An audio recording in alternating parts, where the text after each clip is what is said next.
Please proceed. Thank you, Your Honor. Can you please state your full name and spell your last name for the record? Sure. Eric Dean Christensen. Last name Christensen. Sir, are you employed? I'm currently self-employed. You were recently the chief medical examiner for the state of Utah? Yes, I retired in 2024. How long were you the chief medical examiner? I began working as a chief medical examiner in July of 2016. Did you then supervise Dr. Ulmer? I did. Are you familiar with the death investigation for Eric Richins? I am. And how are you familiar with it? I'm familiar with it from discussions with Dr. Ulmer over the time she was evaluating the case, as well as my subsequent review of the medical examiner's file. Did you have an occasion to talk to Kouri Richins? I did. Okay. Have you testified as an expert in forensic pathology before? I have many times. Okay. I would like to first talk to you about cause and manner of death and the statutory requirement for that process. When you have a death investigation, could you please explain how, I guess, what the manner of death choices are and what's the purpose of that, and just Sure. describe that for the jury, Okay. please. So, two of the things that the medical examiner is tasked with doing under statute is determining the cause of death and the manner of death. The manner of death is a box that we check on a death certificate that is essentially a one-word synopsis of the circumstances surrounding that person's death. The options available to us, we can certify that a death is a natural death. It can be an accident, it can be a suicide, it can be a homicide, or it can be, in Utah, the death certificate reads could not be determined, what most commonly is referred to as undetermined. And in those settings, undetermined essentially means we don't have enough information to decide which of those other four options best fits. What's the purpose of that whole exercise? Again, it's something that's on the death certificate, and so it's part of the vital statistics function that the medical examiner's office provides. All of the deaths that we investigate and deaths that we certify provide information then back to the state. Sometimes that's public safety, sometimes it's Department of Health. Other people will utilize that death certificate data to evaluate the ways that people are dying within the state and attempt to intervene to minimize those types of deaths. In this particular case, were you stuck between the first four you mentioned, such that you ended up picking undetermined or cannot be determined? Yes, again, and just to be clear, I didn't sign the death certificate, Dr. Ulmer did, but certainly was involved in discussions around that. And the determination, making a determination of undetermined means that we generally can't decide between two.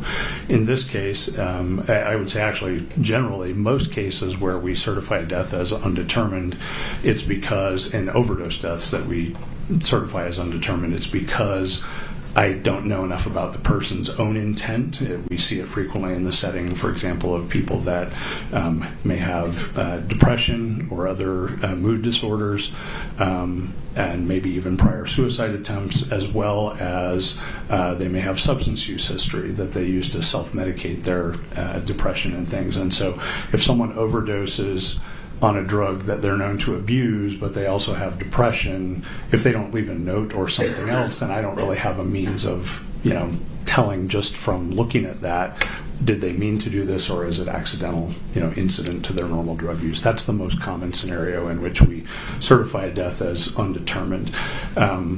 In this case in specific, we did not really have any concerns about suicide in this case, but there had been concerns relayed to our office that perhaps someone had done something to provide this to him, and that he didn't just take it himself. But we didn't know. We had no idea how he got the stuff into his system, and so with that, we were left with undetermined. So the choice there would have been, as opposed to accident and suicide, it was accident and homicide. Correct. Okay. Could you describe for the jury the way in which the body processes substances? In particular, I'm looking at opiates and the different ways they can be ingested. Okay, there's a lot in that question. Yeah, sorry. Opiates can be consumed in a lot of ways. Even things, for example, like pills that you might get from your doctor, for hydrocodone or oxycodone, opioid-related medications, those can be just taken by mouth as they're usually prescribed, but it's not uncommon for us to see people take those pills, crush them up, dissolve them in liquid, draw them up into a syringe and inject them. It's also not uncommon for us to see those pills crushed and then heated, and people inhale the vapors from that. Primarily as a means of getting the drug into their system more quickly. And there's lots of other reported ways that people use things, but those are probably the most three common ways that we see pills abused. People may directly inject just about any drug that's available in a liquid form. Fentanyl certainly is. Fentanyl is also available in patches and lozenges and other forms. And so it can get into the system in a lot of different ways. In terms of what your body does with it, fentanyl in specific is metabolized primarily by your liver. There's what they call a CYP enzyme that is primarily responsible for the metabolism of fentanyl in your liver. That metabolism is felt to be mostly determined by how much blood is flowing through your liver. So the more blood flow you have to the liver, the more rapidly it will be metabolized. There are other ways that sometimes people will metabolize it more slowly, but based on what specific genes they have for metabolism, for that metabolizing enzyme, but mostly it's a function of how much blood is flowing through the liver. And it's then converted very quickly, has a very short half-life in the body, minutes, and is converted to a substance called norfentanyl, which then is eliminated in the urine.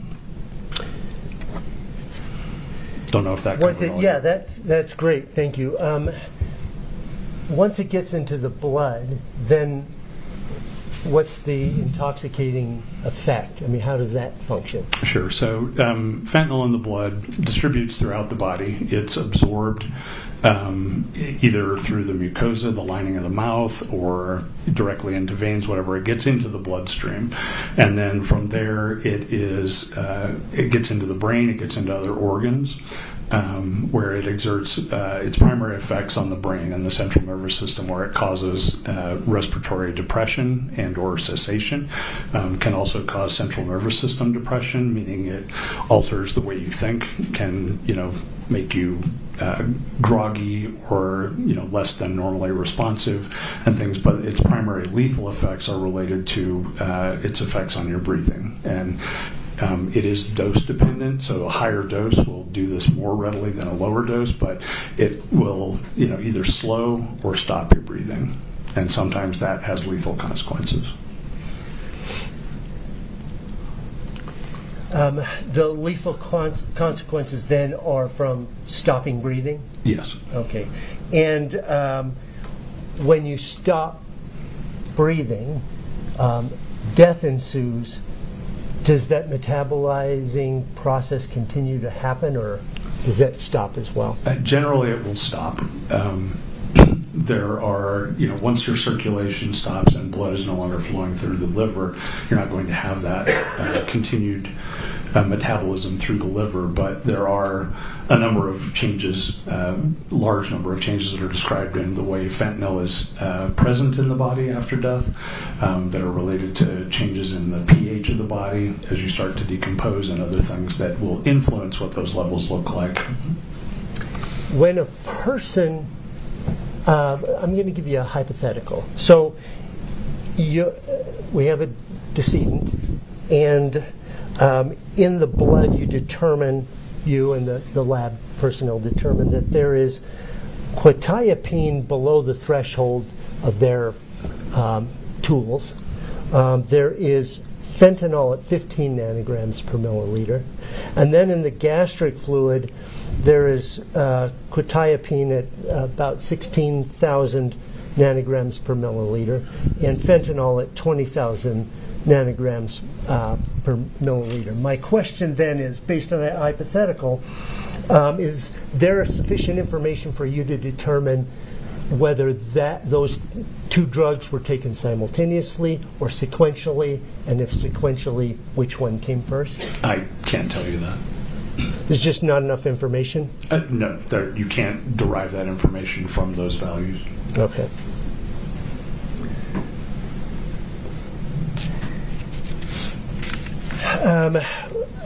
I just wanted to follow up. You said there's drowsiness as a consequence of taking, I assume, opioids of any type. Fentanyl just happens to be stronger? Yes, fentanyl on a weight-by-weight basis, 1 milligram of fentanyl compared to 1 milligram of oxycodone or of morphine is sort of the usual reference standard because it is the classic opiate medication. Fentanyl is just much, much more potent, 80 to 100 times more potent than morphine. So you said there's depression of the respiratory system, drowsiness.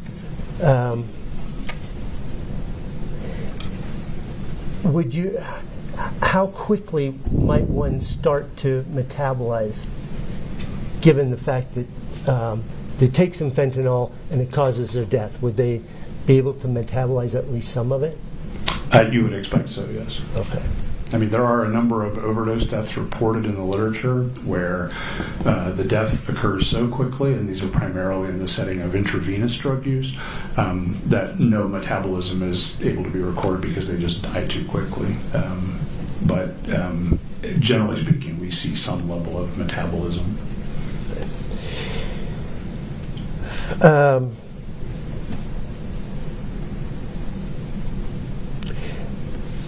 Let me see. I wanted to. But someone takes an overdose, a fatal dose of fentanyl. It's not then instantaneous death. It depends partly. I mean, generally speaking, no. It's a function of the dose and the route of administration. So it's going to get into the system more quickly as an IV, or smoking will generally get it there pretty quickly as well. But ingestion would delay that somewhat. But however it gets into the body is going to determine how quickly that happens. In this case, we have the two things, I think. One is there's some fentanyl in the stomach, the 20,000 nanograms. Yes. And also a measurement of, I know I'm saying it incorrectly, acetyl fentanyl. Acetyl fentanyl, yes. Does that information help you determine how it was ingested in this case? It's suggestive that it's an oral ingestion. The presence of a large amount of fentanyl in the stomach, sort of the rough equivalent of several milligrams by volume is suggests that it was taken by that route, but there's not any way to definitely know that. There is some literature that suggests that the stomach will concentrate it, regardless of where it's from, but it is suggestive of that. And the presence of acetyl fentanyl in the stomach is also consistent with, is more consistent with this being illicit fentanyl than otherwise. Acetyl fentanyl is a variant of fentanyl that is, in our office, certainly we've only seen it in the setting of illicitly manufactured fentanyl. When a body comes in for autopsy, in this case, Mr. Richins' body comes in, is it routine to check for injection sites? Yes. And In this case in particular, there was visible pulmonary edema described at the scene, foam coming out of the mouth, and that is most commonly in somebody who didn't drown or have a history of heart failure is concerning for an opiate overdose, and so we would, in that case, do a thorough check for those. Oh, for injection sites, and none found. Again, I did not do the exam. None are described, and none were discussed by Dr. Ulmer. Okay. And I didn't see any in the photographs. When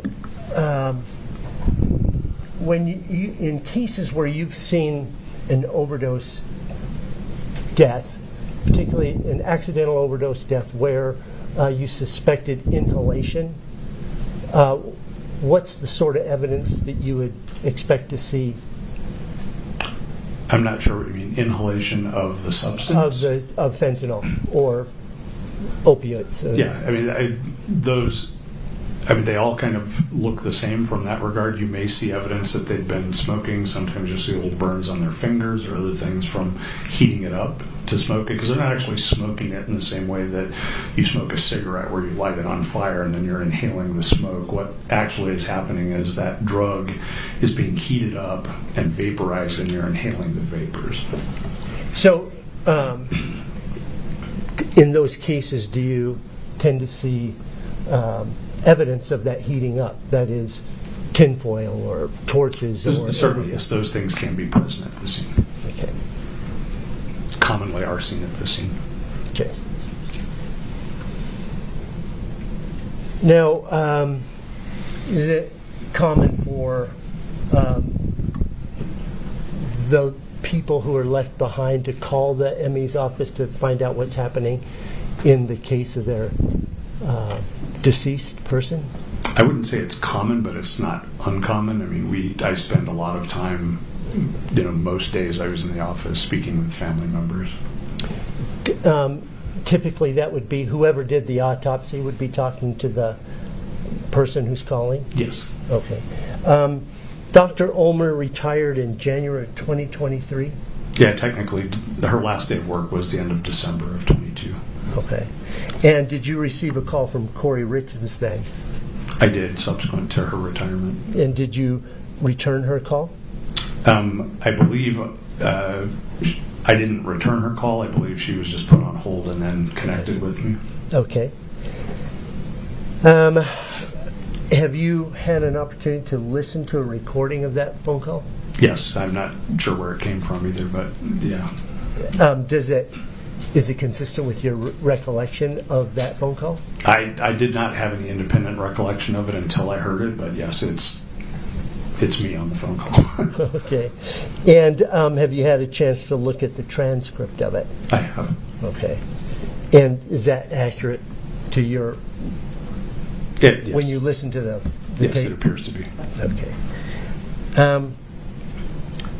State would offer States Exhibit 2-60 and 2-61T. He indicated he's reviewed it. Certainly we could ask questions. If he needs his recollection refreshed, then I think we could move to admit at that point. But if the state would just... I think the state's admitting it as evidence of defendant's words and statements in the relevant time frame. I misunderstood. No objection. And so, okay.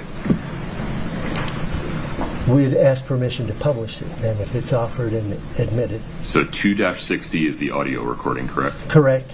And 2-61T is the transcript.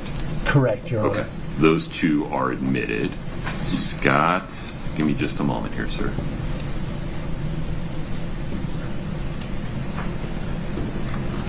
Give that a try.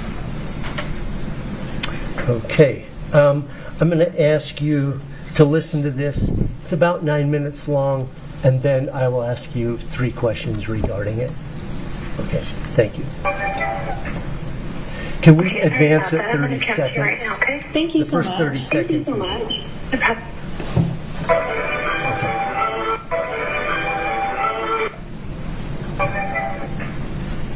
Okay, sorry about that. I'm going to transfer you right now, okay? Thank you so much. Thank you so much. Did we lose it, Scott? I think so. All right, no problem. Let's start over. We're getting quicker at this. Scott, if you would disconnect and reconnect on your end, I'll do the same on mine. I'm going to transfer you right now, okay? Thank you so much. Thank you so much. Is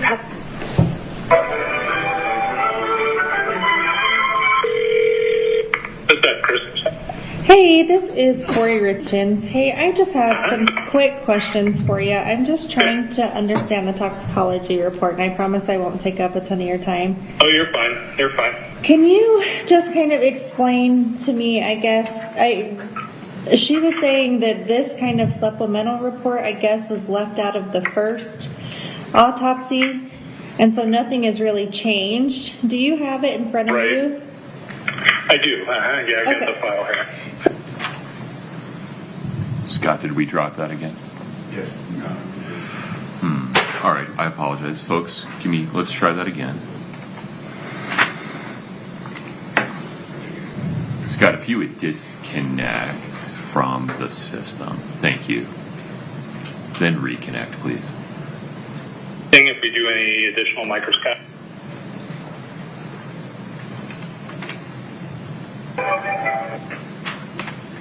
I'm going to transfer you right So much. Thank you so much.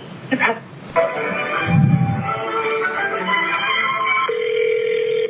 that Christensen?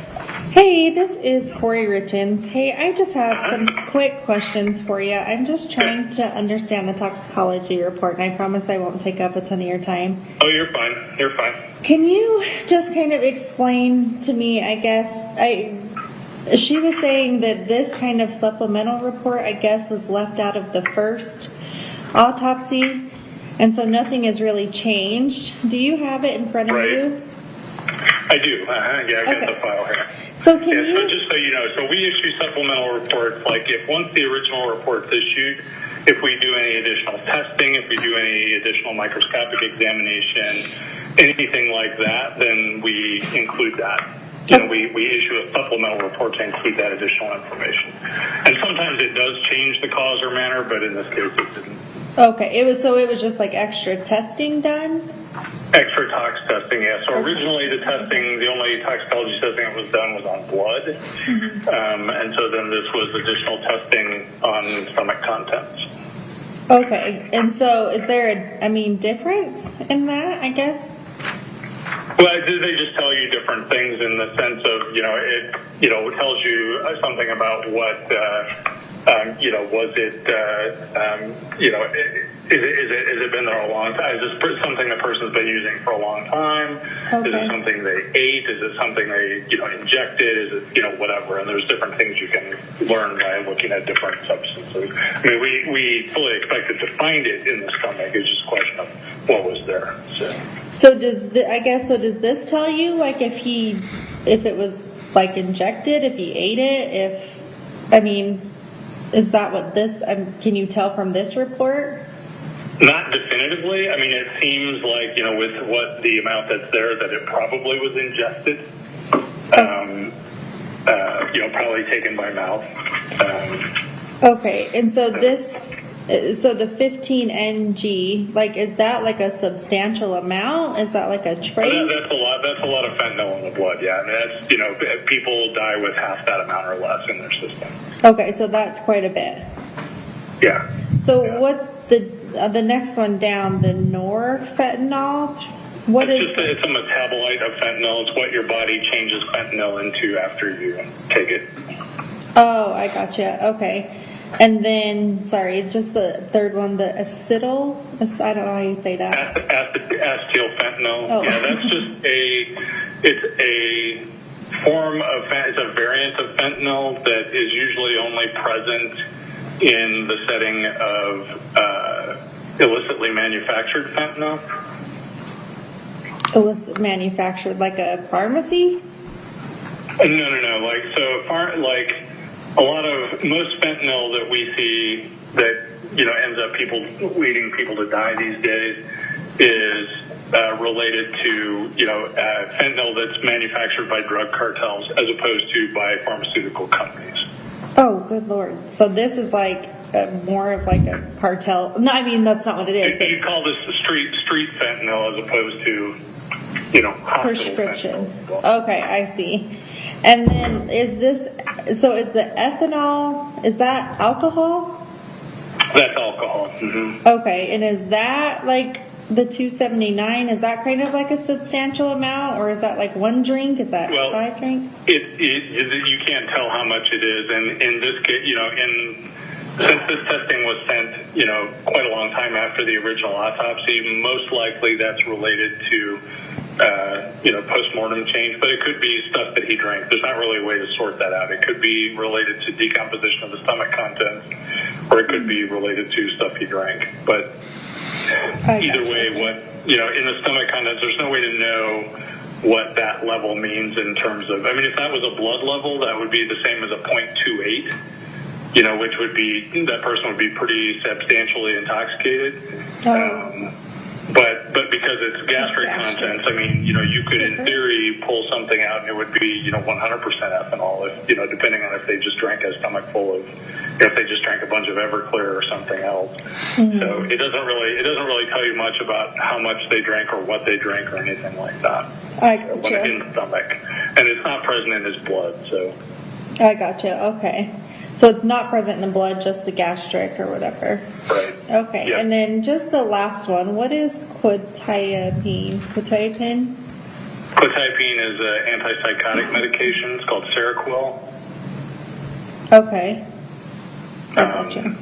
It's a prescription mental health medication. Mm-hmm. That's prescribed for different things. I gotcha. Okay.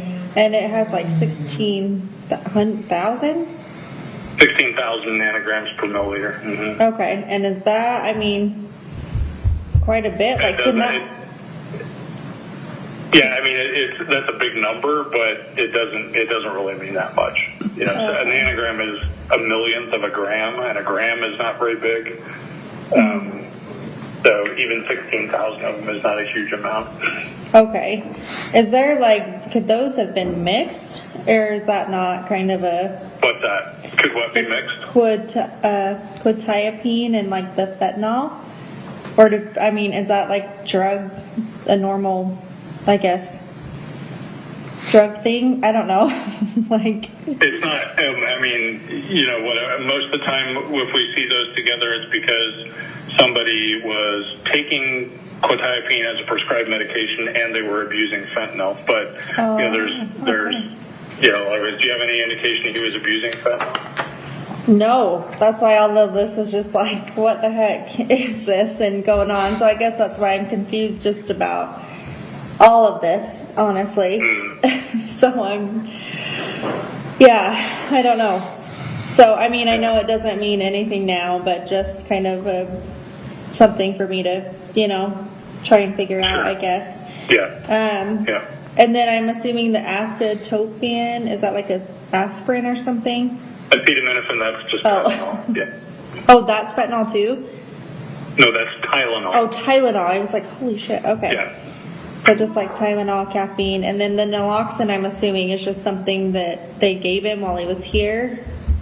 Probably would be my guess. It'd be, somebody that's unresponsive. It's a very common thing for EMS to give people. Okay. No, that works. I was just trying to figure out, if this is anything different, if we found out anything new with this stuff. Oh, come on. Pause there. It's okay. We can fix it. Scott, don't change anything. Okay. It seems like if I do this, press play again. Yeah, like she said, it doesn't change anything in the cause or manner of death. It's still, definitely, death from fentanyl intoxication, and we still don't know how he got it into him. Yeah, and I mean, is that anything you could ever find out if it was? I mean, do people normally eat that? Like, take it? Swap? Like, is that something you like shoot? It's not usually something people eat. Well, that's not even true anymore. So with illicitly manufactured stuff, sometimes people take pills that have that. So yeah, these days you can't really tell. Yeah. All right. Well, I appreciate your time. I do. Thank you very much. And yep. And if you have other questions, don't hesitate to give me a call. Okay. Awesome. What was your name? Dr. Christensen. Oh, Christensen. Okay. Perfect. Thank you so much. I appreciate it. Okay. Okay. Yep, Bye-bye. you're welcome. Yep. I'd like to follow up on a couple things there. You mentioned to her about if the gastric contents were blood, it would be 0.28 Yes. blood alcohol, but it's, in fact, not in the blood. It's in the gastric, and so there's no way of conveniently figuring out how much it is, much less its source. That's correct. Are you okay? Do you need a glass of water? I've got water. I'm good. Okay. You mentioned in that call, at first you said, we typically don't see it eaten, but you can't say that anymore. Could you expound upon that? How, in cases where there's pills, is it common to see them eaten? Okay, a few things about that. So over time, I'd say the last 20 years, we saw a rather dramatic change in the deaths we saw related to fentanyl. Until the early 20-teens, pretty much all fentanyl deaths were related to prescription fentanyl being used incorrectly, most commonly by healthcare providers and other people who would, have access to it and would abuse it. And it was just not a common thing. We just didn't see a lot of deaths related to that. Once patches became available, which were designed, primarily for, treating cancer patients with bad pain and things of that nature, people became creative with how they used those patches as well. Some people would, put on multiple patches, or they would put on patches and a heating pad to sort of drive it into their system more quickly. Seen people that would smoke them, people that would insert them into their rectum, people that would chew them up. Sometimes we find, multiple chewed up patches in the stomach, and certainly other ways have been described as well with patches. But once the illicit drug supply and primarily the heroin supply came to be, either augmented and or replaced by fentanyl, we saw, we saw much less in the way of the prescription abuse and much more of the illicit stuff being used. And some of that was in the form of what was heroin. Most heroin in this area was black tar heroin, which then became ended up having fentanyl within it. So people that had been heroin users would still be using what they thought was heroin, and it would have fentanyl in it, many times mixed with heroin. Eventually, some cases was not mixed at all, but was just straight fentanyl. Counterfeit fentanyl pills, or counterfeit oxycodone pills. Fentanyl in pill form, made to look like it was an oxycodone pill, also became a fairly common thing. And as we discussed before with other pills, people will abuse those in different ways. Sometimes they can ingest them directly, but they can also grind them up and inject them or smoke them. So they can be used in all kinds of different ways. But in the phone call, what I'm referring to, we mostly did not see anybody eating fentanyl before illicit fentanyl. With the advent of these counterfeit pills, we saw it somewhat, more often, or would assume that was the route. But we, even then, most of the time don't know how somebody gets the fentanyl into them, even if they have it on their person. In this case, there certainly wasn't any injection sites noted. No.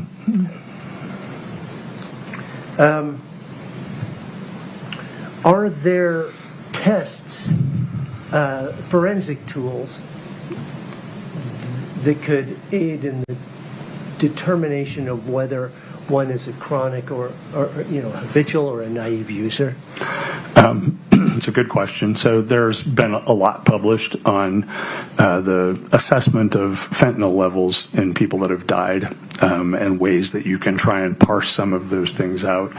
The bottom line for all of them is you can't look at a number in isolation and make a determination based on, this is a lethal level, so this level has to be the cause of their death. There are certainly people who, become tolerant. Most opioids, people will develop tolerance over time, and so they can have very, very high levels and not have the same effect as someone who doesn't take it all the time. We had no history in this case in particular to suggest long-term chronic use, but also didn't know. And there are things that could potentially be looked at to try and assess longer-term use. The only published data I've seen around that revolves around comparing the fentanyl to the norfentanyl level, and levels where that ratio is more than 8 are believed to be consistent with an acute intoxication. Ratios of 2.5 or less are consistent with chronic use. In this case, that ratio is about 4.6, so it's right in between, so it doesn't really provide us helpful information either way. Okay. That's the ratio between fentanyl and its metabolite. Correct. As you find it. Yes.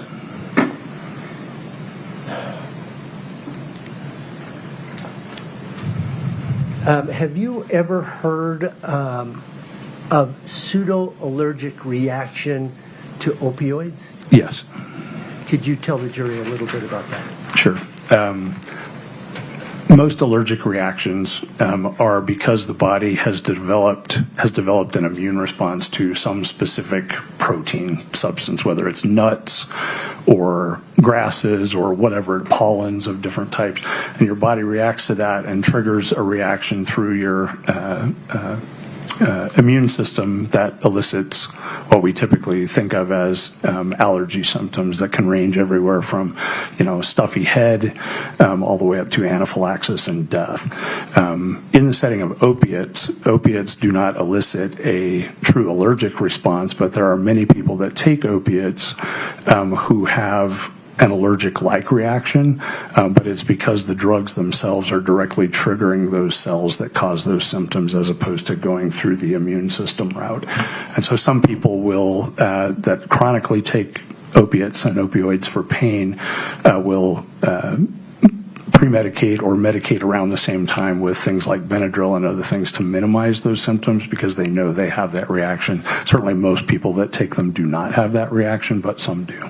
And that's if one didn't know and one took some opiate, could they have hives and those sorts of allergic-like responses? Yes.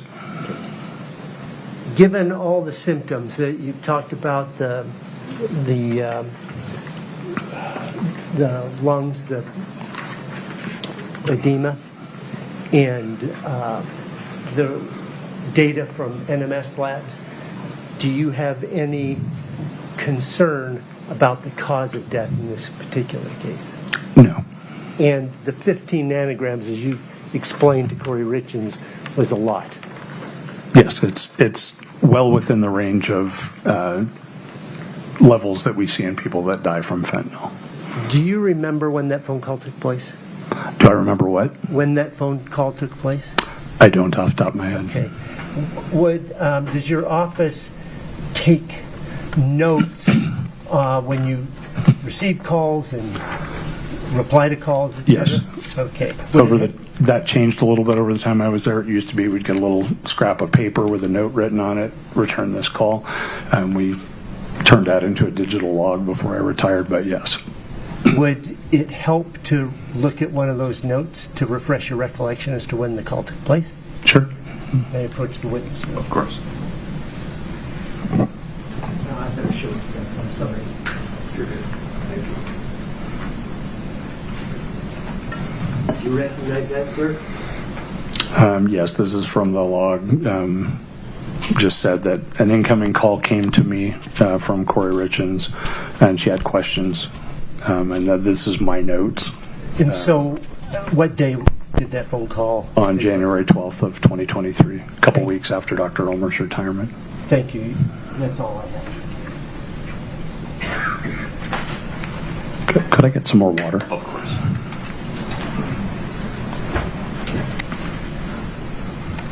Good morning. Good morning. We've spoken before. I'm going to ask you some follow-up questions to Mr. Burmister's. Sure. I'll start off with that final thing that Mr. Burmister showed you. You indicated that you would take calls from different individuals, correct? That's correct. And did you receive other calls in this case from law enforcement? I believe I did, yes. Mm-hmm. Okay.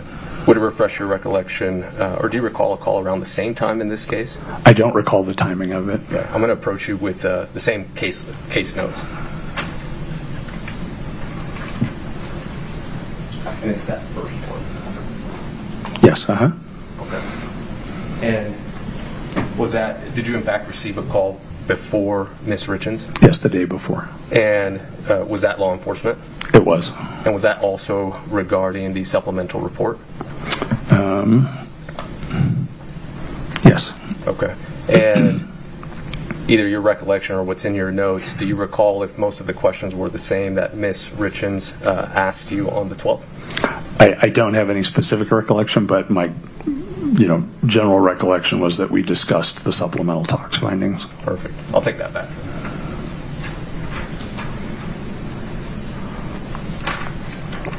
Now, the questions that we just heard Ms. Richins ask you, very similar to what we're asking today, correct? Yes. Okay.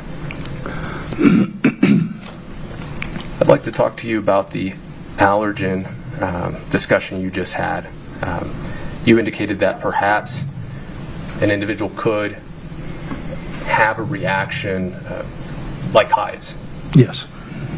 If someone is allergic, in this case to an opioid, as you indicated, does that allergy disappear?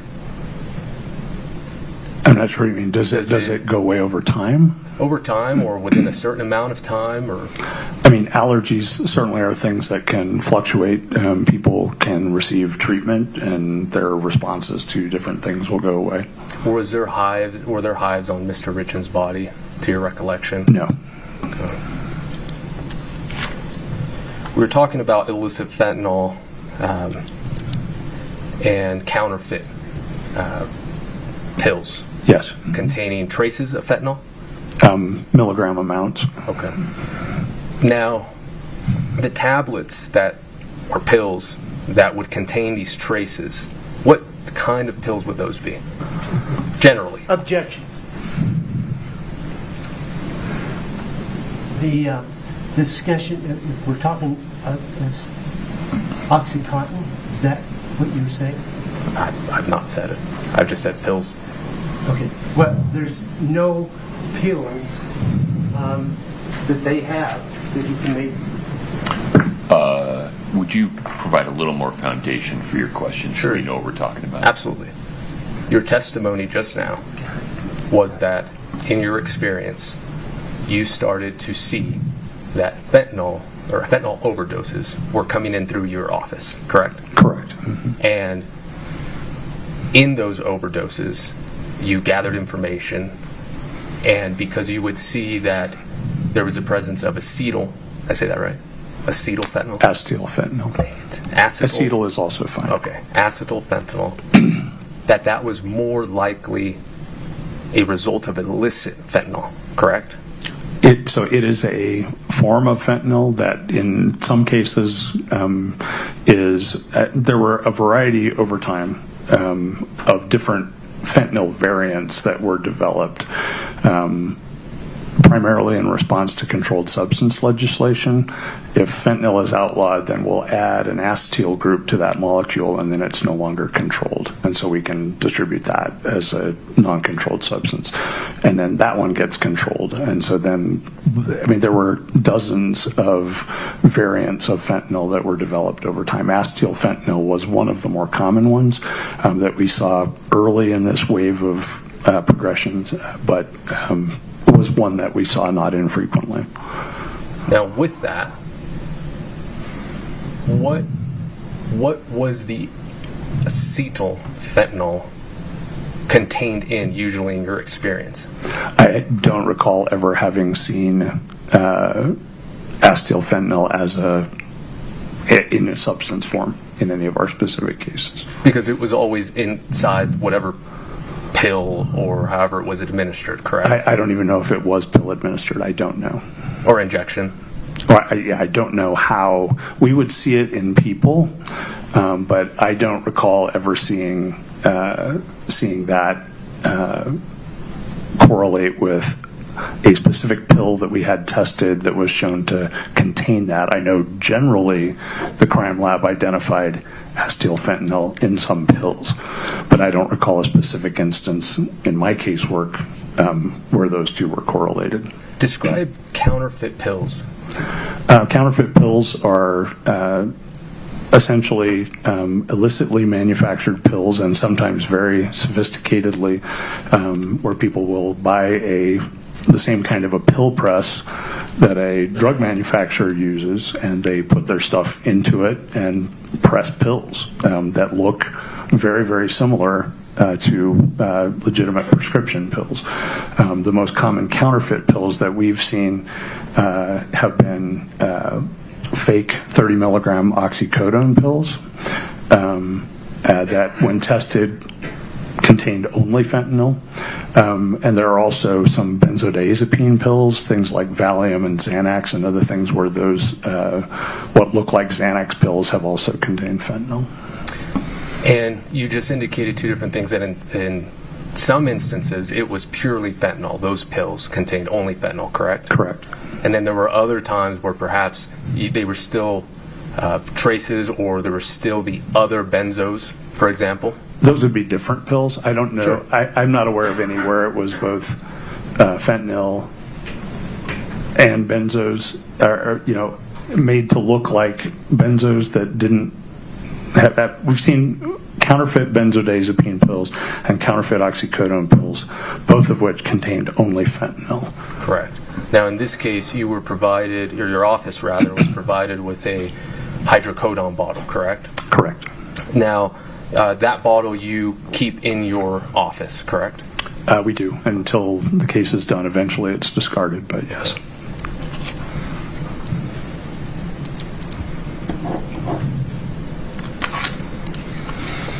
You talked about would it be fair to say that fentanyl, right now you discussed how you would find acetyl fentanyl, and that was one part of it, and then you had to make sure that legislation got that specific one into the books so that it would then become a controlled substance, correct? Yes. And so I imagine that was really fastly evolving.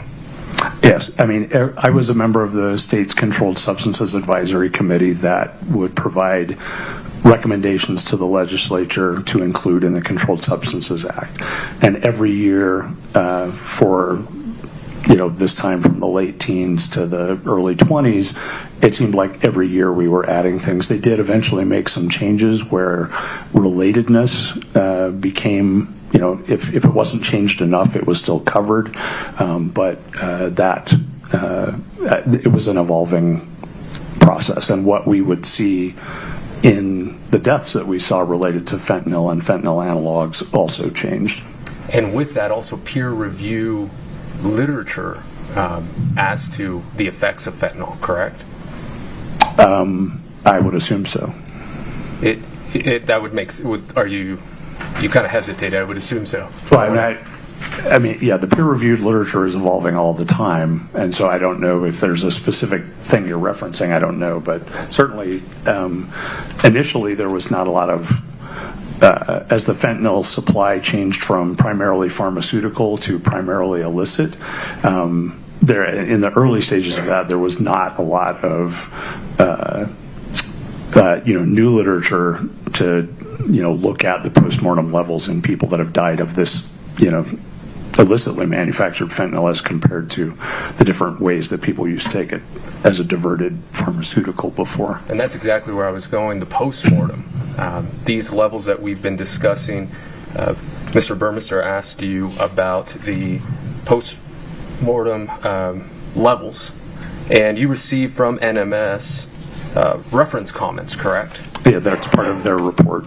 Correct. And do you recall what those numbers were in terms of the femoral blood as it relates to accidental drug overdoses? I don't recall specifically what the numbers were, but generally speaking, the levels that we see in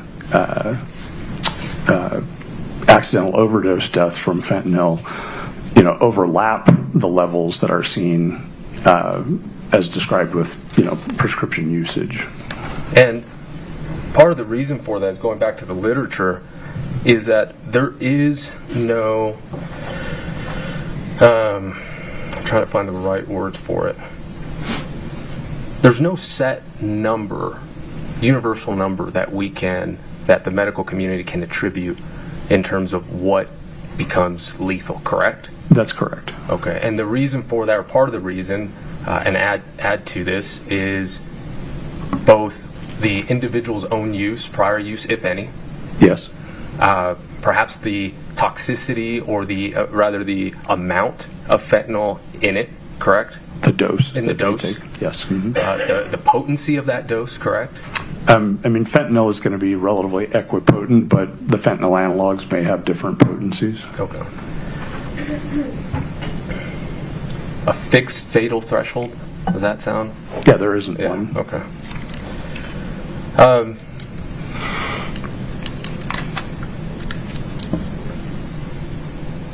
You were discussing the ratio of fentanyl with norfentanyl with Mr. Burmester. Do you recall that? Yes.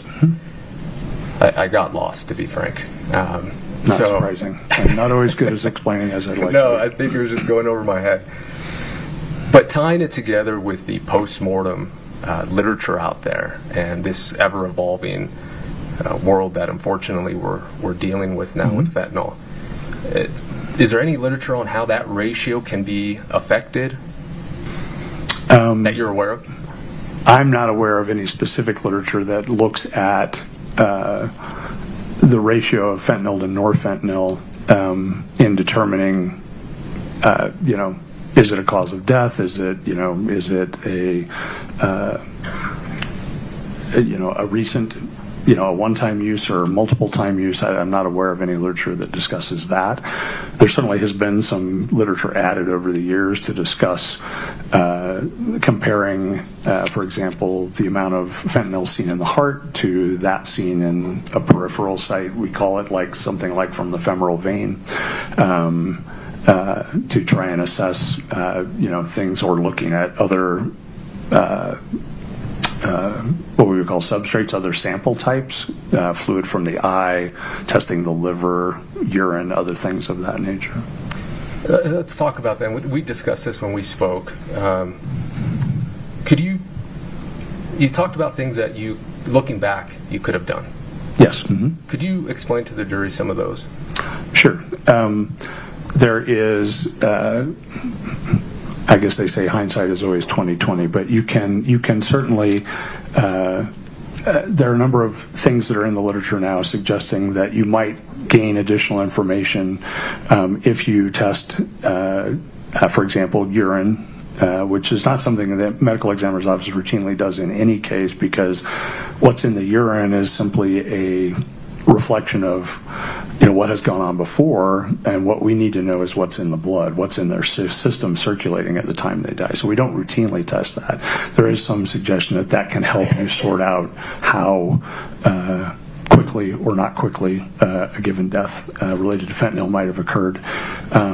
And then there's been other evaluation of other substances like fluid from the eye, what we call vitreous fluid, as well as liver, and looking at both of those as a means of perhaps augmenting the understanding of what's going on in the blood as well. When you take something, for example, by mouth, it goes through, down into your stomach, gets absorbed, and then anything that gets absorbed goes through your liver before it goes anywhere else. And so an oral ingestion, in theory, might show up as a higher level in the liver than if it's taken IV or something in some other method. So there are other things we could do that would certainly, potentially help our understanding of how the fentanyl played out in Mr. Richins' case. And you had also mentioned in our discussion, the brain, the heart, and I think maybe you mentioned blood. Are those also helpful? Looking back again, hindsight. Yeah, so the brain, there's good literature that suggests the brain takes up fentanyl, and that is the cause of both the central nervous system and the respiratory depression, because it's interacting with opioid receptors in the brain. There's not any published literature that I'm aware of that talks about what a given level in the brain would mean. Same with other solid organs. There's starting to be some literature discussing what a liver level might mean, but I'm not aware of any other specific organ sampling sites that might add light to that. What about hair follicles? Hair testing in the setting of drug use is primarily used as a means of evaluating drug use over time. Drugs do get taken up into the hair, and when we collect samples to send for hair testing, which pretty much we only do when we're requested to, but you tie off a bundle of hair. They want usually about a centimeter, so a little under half an inch bundle of hair, and we tie it off at the roots, cut it off, and then that gets sent to the lab, and they take sections of it starting at the root going back to see, based on how fast hair grows, how long has this person been exposed to this substance. And you indicated unless you're requested, I imagine, for example, law enforcement. Yes. Okay. That wasn't done in this case. That was not done in this case. Now, as we heard, Ms. Richins, she indicated that Eric was not using fentanyl, correct? Correct. And there was, going back to the initial conversation or the initial testimony regarding the different categories, when you're trying to really determine what to put down on the death certificate, one of the unanswered question was, well, was he using, correct? Yeah, that was part of it, certainly. And in our prior discussions, you've indicated that, at times individuals didn't tell family, correct? That would be not uncommon, yes. Okay. And certainly in this case, a hair follicle test, if it had been requested of your office, you would have sent it out. We would. I don't know, and I think as I told you, I don't know what the literature says about hair follicle testing for fentanyl specifically, whether that's a useful endeavor or not. I don't know. Fair enough. Certainly it wasn't asked of you, and certainly you didn't get the results back. No. Now, had that been done, had you gotten the results back, and it did show long-term, that certainly would have played into your determination as to the manner of death, correct? Objection calls for speculation. The testimony has been... Yeah, why don't we have Mr. You are not aware of a hair follicle test, in your experience, being done for fentanyl? I am not. Okay, you don't know if it can be done? I do not know. Had a hair follicle test just for any drug, including fentanyl, just hair follicle tests to be sent out to see if there's any type of drug use whatsoever, your office would have done that, correct? Objection. Overruled. If we were requested to, that's certainly not something we would ever routinely do. Absolutely no, and I'm not implying that. And to be fair, the reason you wouldn't do that is because your office is tasked with what's at hand, which is what do you have in front of you to determine the manner and cause of death, correct? Correct. Why is this person dead right now? Correct. As opposed to some other time. And in terms of your checklist, the hair follicle just doesn't come in terms of what you do, correct? It can, or it could in theory, but yeah, mostly no. But if it were to be requested of you, you would or could do it. We could. Objection. I think the answer was for this particular case. What's the objection, Mr. Burmester? Asked and answered? Asked and answered, and calls for speculation. Sustained. I'll ask you a different question. So I'm going to go back with all that in mind. If you send out a hair follicle test, is your practice generally, when you receive the results of said hair follicle test, to use those said results in your determination of whether or not to change a manner of death? They would be part of, all the information that we look at to come up with our final cause and manner of death. Perfect. Yes. Thank you for that. There.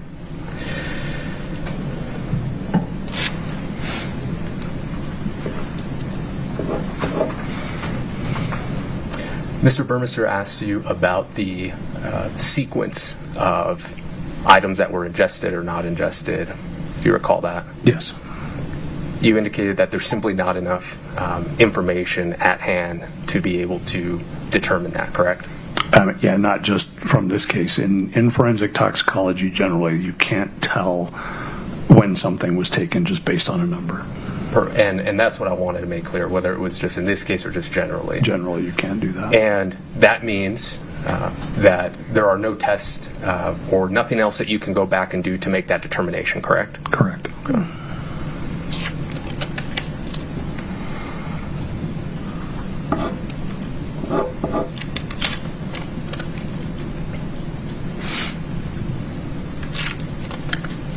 Bear with me, I'm almost done.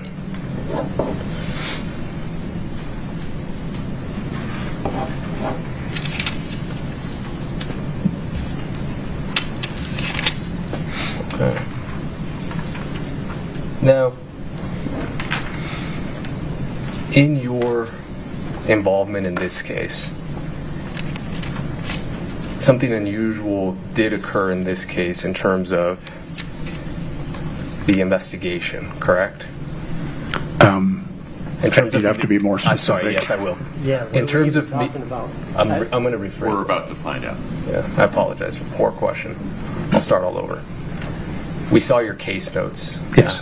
And there you spoke with one law enforcement officer, correct? Yes. Now, you also received other communications from other law enforcement officers, correct?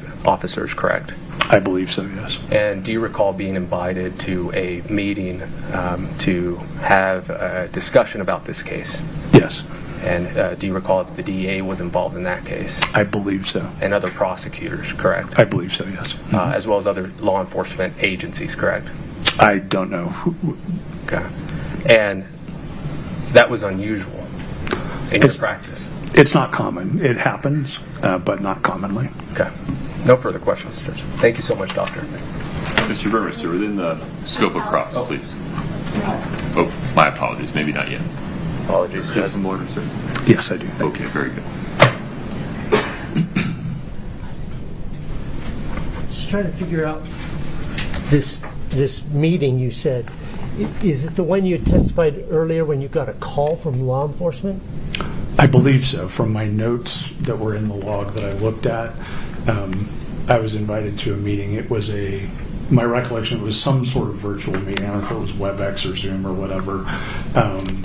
And I believe it was with Mr. Hemingway's computer, but there were other people in the room who were introduced to me, but I don't recall exactly who was there. You don't know who that was? I don't know who. I couldn't give you And a list. when defense counsel says the DA, presumably the Salt Lake DA was not interested in this case. I think it's DEA.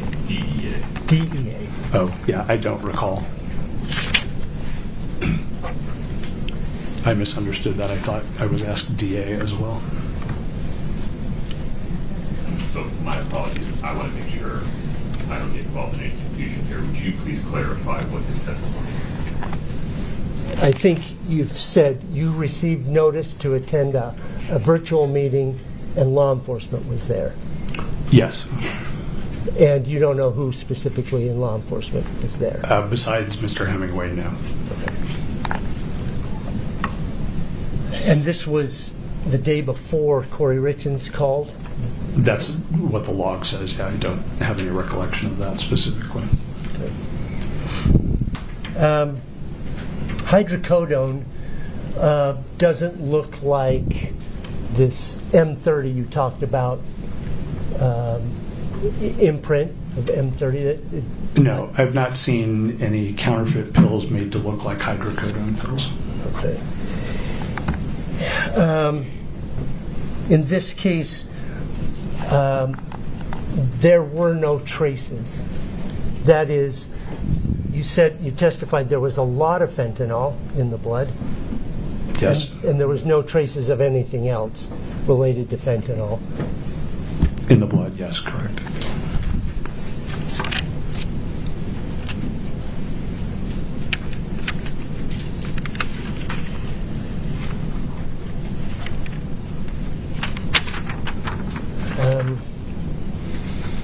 These other things you talked about, urine, vitreous, liver, brain, heart, blood, none of those, based on your understanding of the literature, etc., would give you a definitive forensic proof of long-term use or not long-term use. Definitively, no. Okay. I have no more questions. Mr. Ramos, anything further for Dr. Christensen? Yes, Judge. 1 second. We're good. I apologize, Judge. Thank you so much. Thank you, Doctor. Is this witness released, counsel? Yes. Yes. You're free to go, sir. Thank you. Please watch your step.